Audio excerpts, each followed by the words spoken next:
தைப்பூசம் கடைசி ஒரு நாள் விரதம். இப்படி மட்டும் இருந்தால் முருகன் நீங்கள் கேட்காதது கூட கொடுப்பார்.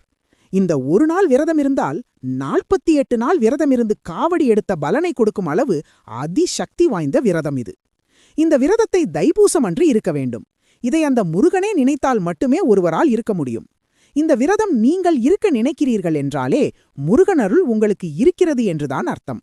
அதற்காகத்தான் என்றும் இல்லாமல் முருகன் இன்று இந்த பதிவை உங்கள் கண்ணில் பட வைத்திருக்கிறான்.